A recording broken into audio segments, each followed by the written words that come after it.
Vous êtes nombreux à nous suivre sur Résolution TV. Mesdames, Messieurs, nous vous remercions. Et si c'est votre première fois, nous vous souhaitons la bienvenue dans ces magazines Sanitas. Sanitas, c'est un magazine de la Résolution TV qui parle de la santé, de vous, de votre corps, du fonctionnement de votre corps et du dysfonctionnement également. Nous sommes nombreux à nous retrouver à travers le monde pour témoigner notre fidélité à Résolution TV. Avant de commencer, nous disons merci à des Capitol Lodge qui nous offrent ce beau cadre pour tourner ces émissions. Nous allons parler aujourd'hui des traumatismes liés aux accidents des circulations sur la voie publique, un sujet qui va au-delà de notre compréhension parce que beaucoup de personnes ne savent pas qu'il y a des traumatismes qui sont liés aux accidents de circulation sur la voie routière. Et pour en parler, je reçois sur ce plateau un expert dans le domaine. Il s'agit donc d'un médecin. Bonjour docteur et bienvenue. Bonjour monsieur. Vous allez bien docteur? Oui, je vais très bien. Nous sommes très heureux de vous recevoir sur le plateau des Résolutions TV pour échanger autour de ces sujets très importants. Merci beaucoup. Alors docteur, d'entrée de jeu, c'est quoi les traumatismes? Bon, dans des termes très simples, un traumatisme est une affection causée par un agent extérieur. Et l'agent extérieur est de trois natures. Okay. Il s'agit d'un solide, d'un liquide et de gaz. Okay. De manière simple, c'est ça la définition d'un traumatisme. Alors, le traumatisme, c'est quelque chose qui est causé par un agent extérieur. Oui. Ça ne vient pas de l'intérieur. Non, non. Alors, docteur Serge, essayez un peu de nous expliquer comment un liquide et tout ça peut créer un traumatisme. Très bien. Donc, j'élucide par des exemples. Ok. Et donc, par exemple, vous avez les liquides. Les liquides qui est chauffé, par exemple, à 100 degrés, qui est versé de manière accidentelle sur le corps, et vous voyez, ça provoque une brûlure. Une brûlure est donc un traumatisme causé par un agent extérieur qui est un liquide chauffé. Chauffé à extrême température. À l'extrême température. La lésion de la brûlure est un traumatisme, cette fois-ci qui est causé par un agent extérieur qui est ce liquide chauffé. Ok, ok. Alors, docteur Serge, parce que nous voulons revenir dans les thèmes, circonscrire vraiment les thèmes tels que nous l'avons dit, parler du traumatisme lié aux accidents sur le trafic routier. Comment on va concilier les deux, trafic routier puis traumatisme? Quel mariage faites-vous entre les deux? Comme le traumatisme a déjà été défini, donc vous comprenez automatiquement que sur la définition, au lieu que ça soit causé par les deux autres natures, mais cette fois-ci, ça sera des natures solides. Je le cite également par un autre exemple. Un accident de trafic routier, ça peut être ce qu'on appelle communément les accidents. Vous avez la collision de deux véhicules, par exemple. Lorsque deux véhicules entrent en collision, il y aura des dégâts qui vont se produire. On peut avoir soit des cassures des os, on peut avoir des blessures. Et ce genre de blessures qui seront dues dans l'accident et dans la collision des deux voitures va provoquer ce qu'on appelle un traumatisme. Et comme c'est sur la voie publique, on va parler d'un accident de trafic routier. Un traumatisme est causé par un accident de trafic routier. On peut avoir deux motos qui entrent en collision. On peut avoir un véhicule qui percute un motocycliste. On peut avoir un motocycliste qui fait tomber un piéton. Ouais. On peut avoir un motocycliste qui a fait tomber son client, évidemment, pour les autres motards qui prennent également, qui font les transports en commun. Ouais. Et lorsque la personne va tomber, dès qu'il y a une lésion, cette lésion-là, ça sera appelé un traumatisme des trafics routiers. Alors, docteur, dites-nous alors, quelle sera alors la nature de ces traumatismes? Ça sera un traumatisme physique ou moral ou psychologique? D'une part, c'est psychologique et d'autre part, c'est également physique. Parce que quelqu'un qui commet un accident de trafic routier, deux fois il est stressé, pas des fois il est stressé, automatiquement il est stressé. Donc un stress va créer d'abord ces traumatismes psychologiques et d'autre part vous avez des lésions anatomiques visibles sur le corps et vous allez avoir ces deux lésions. Alors, docteur, dites-nous, docteur Serge, lorsqu'on est devant un traumatisme lié au trafic routier, qui sont les premières victimes? Ce sont les personnes qui assistent à l'événement. Comment est-ce que deux voitures entrent en collision et causent des morts ou des blessés, ou ce sont les accidentés eux-mêmes qui vont être choqués davantage? Selon la nature ou bien selon la nature de cet accident, pour les passagers d'une part et pour les spectateurs d'une part et d'autre part pour les personnes qui ont commis également l'accident. Vous allez vous rendre compte qu'il y a certains accidents, lorsque le choc est tellement violent, vous avez par exemple la rupture ou bien la cassure des membres. Vous voyez deux membres se séparer. Vous voyez cette hémorragie-là qui vous surprend. Pour quelqu'un qui n'est pas habitué à avoir des histoires comme ça, même le spectateur automatiquement, il est touché psychologiquement. Et d'autre part, c'est la victime lui-même. Le fait est d'avoir un choc psychologique, il aura également à subir le choc physique auquel on va déterminer.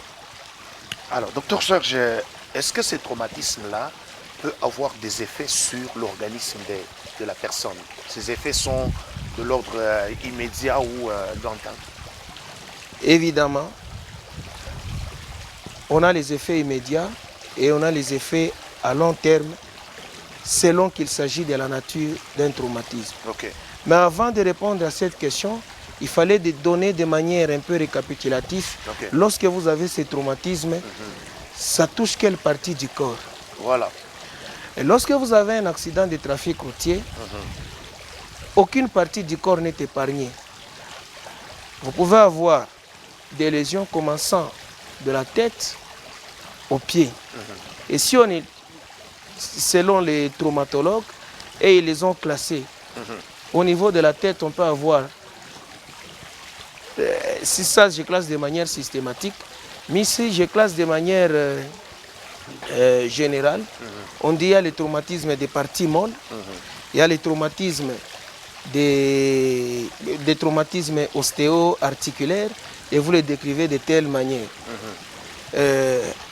On peut également, lorsqu'on les classe de manière systématique, en ce moment-là, on peut avoir un traumatisme au niveau de la tête, on parle d'un traumatisme crânio-encéphalique. Au niveau du tronc, on peut avoir un traumatisme au niveau du tronc. On peut avoir au niveau du thorax avec fracture de côte. On peut avoir au niveau des épaules, luxation de l'épaule. On peut avoir fracture de la clavicule. Toutes ces lésions-là peuvent être causées par les accidents de trafic routier. Et généralement, au niveau du thorax, surtout les accidents, lorsque le chauffeur conduit, il ne prend pas la ceinture de sécurité. Lorsque vous entrez en collision, vous pouvez voir votre thorax aller se bomber au niveau du volant et entraîner une fracture de côte et vous faites un une hémorragie interne ou hémothorax, donc du sang qui se collecte cette fois-ci au niveau de la cavité thoracique. On peut avoir une rupture d'un organe au niveau de l'abdomen. Généralement, ce sont les organes pleins, comme la rate, une rupture de foie. Et au niveau du bassin, il y a toute... on peut avoir la fracture du bassin, on peut avoir une luxation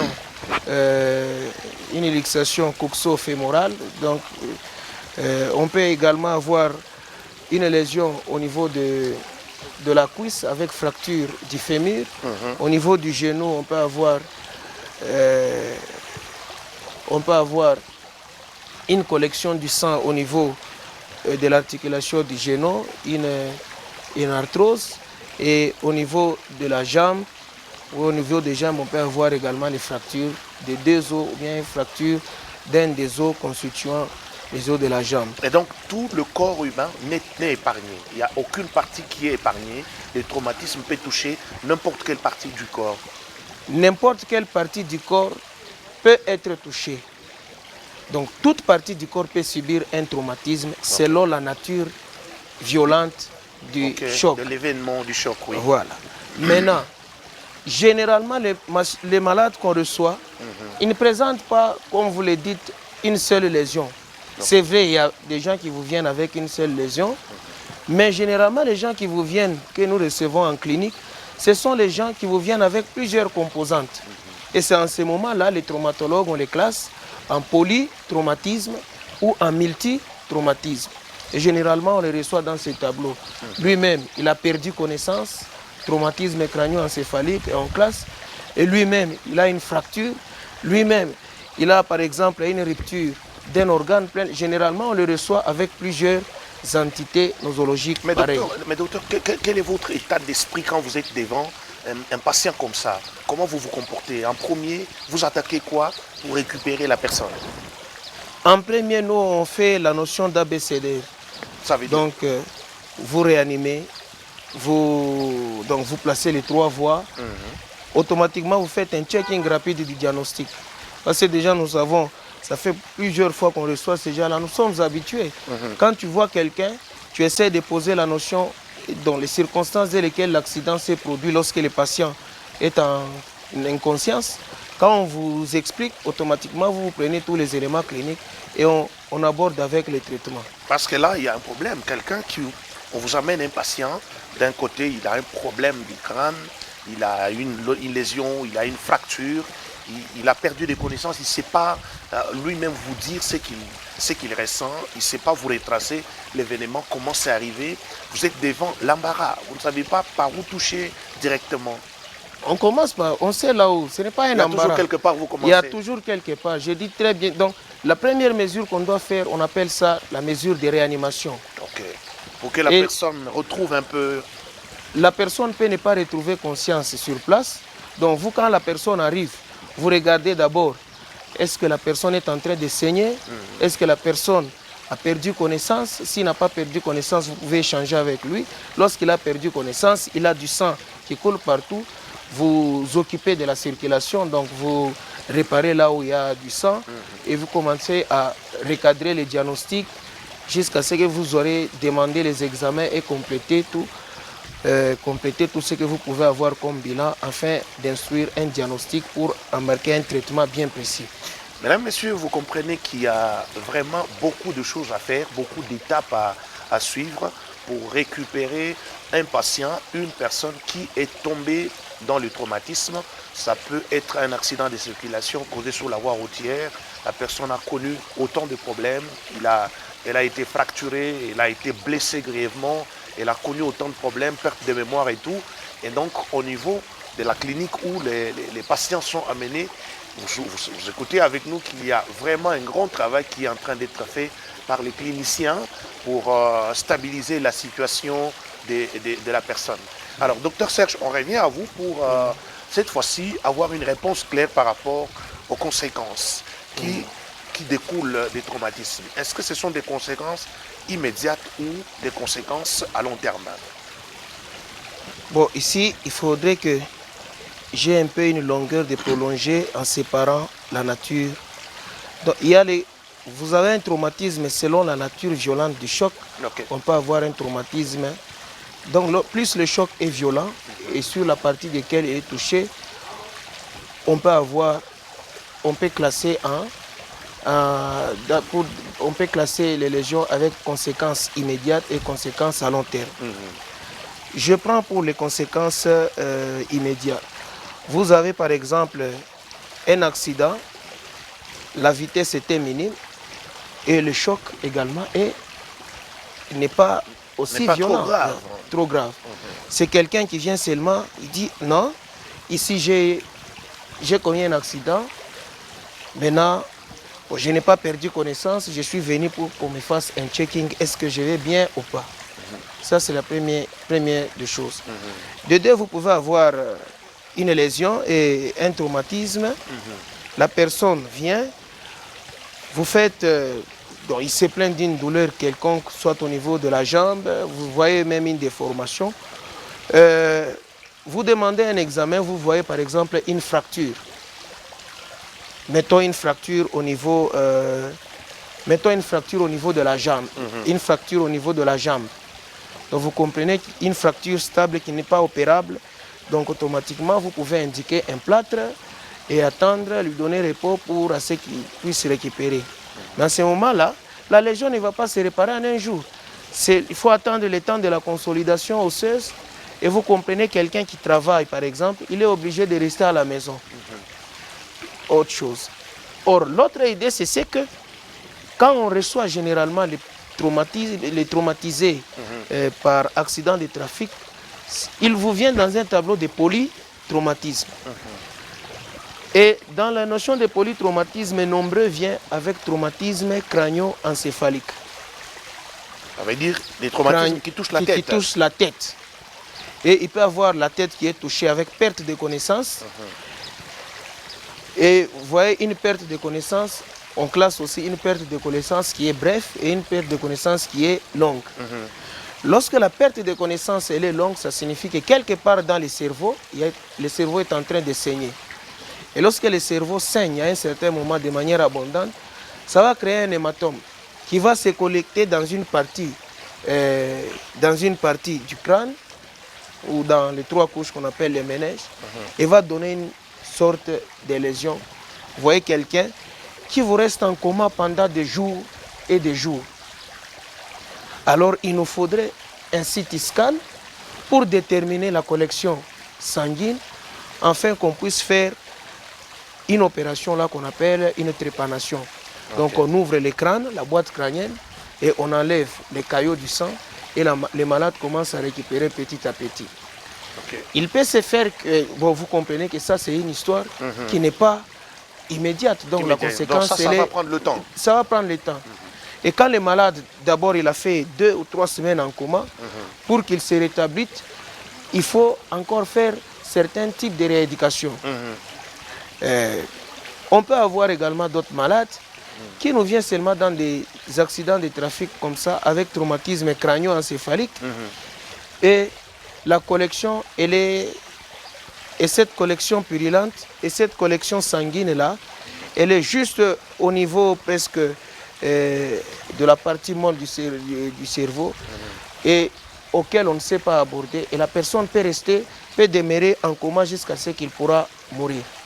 Ça, ce sont des éléments à effet lointain. Oui, oui. Vous prenez quelqu'un qui vous fait, par exemple, un traumatisme, parce qu'on a dit que le traumatisme n'est pas aucune partie du corps. N'est épargné.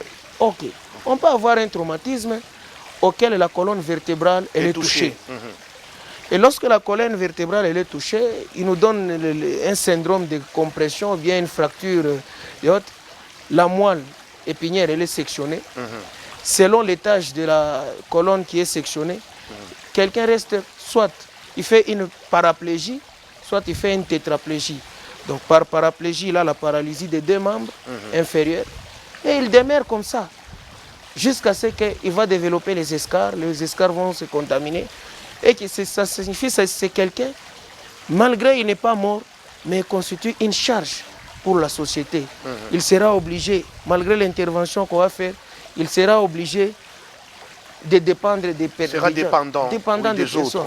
Il faut le matin, vous le prenez, vous le mettez pour qu'il se réchauffe. Quand il fait extrêmement chaud, vous le déplacez pour le mettre sous l'ombre. Donc il devient dépendant, vous le regardez comme ça. Tout ça, ce sont les éléments, même si vous essayez de réparer, on répare seulement pour que vous voyez quelqu'un, mais en réalité, par le neuro, il ne servira à rien. Il ne servira à rien. Il devient un grabataire.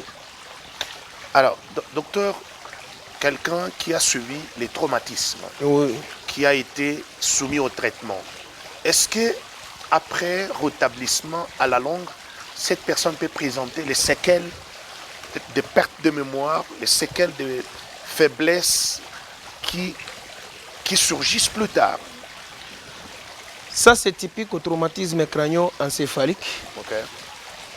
Il n'y a que ce traumatisme. Il y a des personnes, quand ils commettent un accident de trafic routier aujourd'hui, ils perdent connaissance.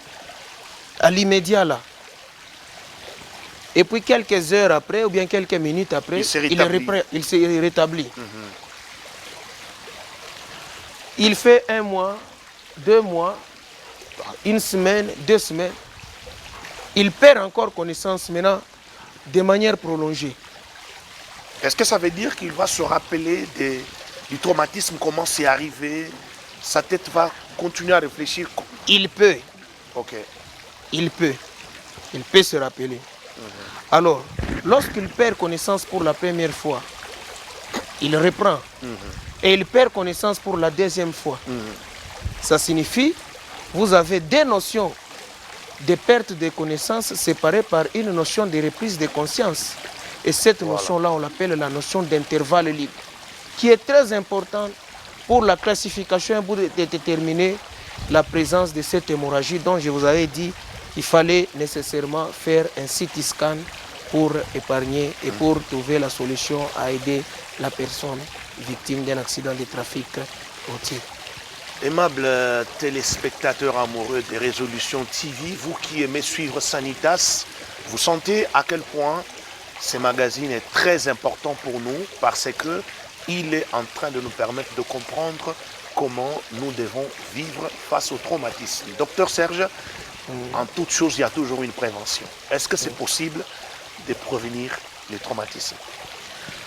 Prévenir les accidents de trafic routier, comme d'abord le nom l'indique, un accident, c'est toujours imprévisible. C'est quelque chose qu'on... Mais par le fait qu'on...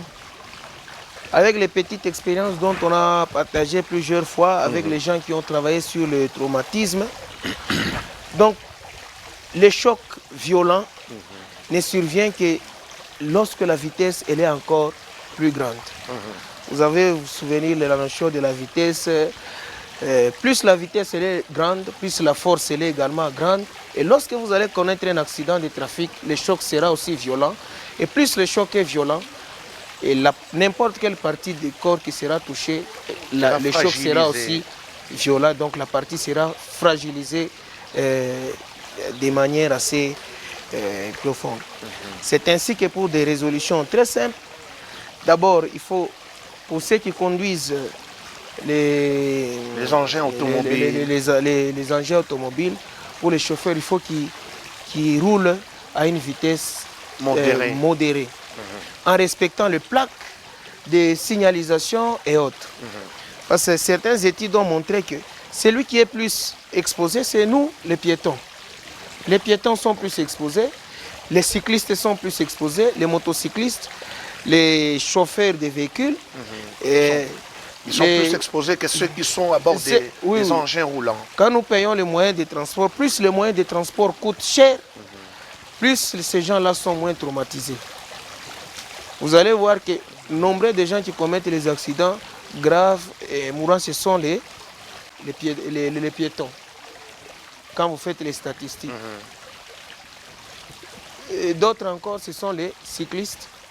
D'autres encore, les motocyclistes. Donc, plus les moyens de transport coûtent cher, plus la sécurité est quand même assez garantie.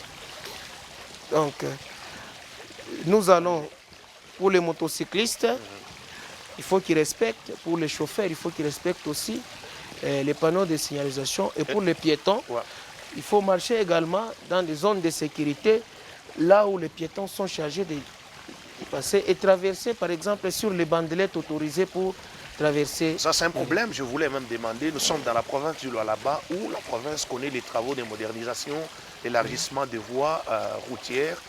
Mais ce problème des traçages, les marques routières, n'existe presque pas. On sent que la CNPR, la Commission nationale de prévention routière, n'est pas très active pour les traçages des marques routières, pour permettre aux piétons de pouvoir traverser. Et donc, je crois qu'il y a lieu que les piétons se sécurisent.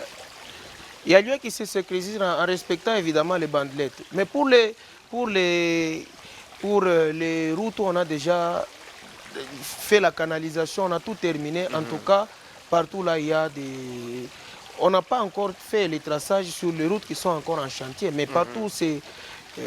Et en dehors de ça, lorsqu'il y a également les agents de la PCR. Les agents de la PCR, quand vous prenez la barrière Mouangéji, Il y a la circulation de gauche à droite qui se font. Vous avez les éléments de la PCR qui interviennent pour faire traverser. Mais j'ai déjà fait une observation. On dirait que les nombreux des chauffeurs, de fois, ils ne respectent même pas les consignes données par les agents de la... C'est là le vrai problème aussi. Oui, oui. Tu vas voir, ils sifflent, ils donnent l'autorisation aux piétons de traverser, mais tu vois un chauffeur... Les chauffeurs passent. Oui, oui. Surtout les violation grave des consignes. Surtout les motards. C'est punissable par la loi. Oui, oui, évidemment.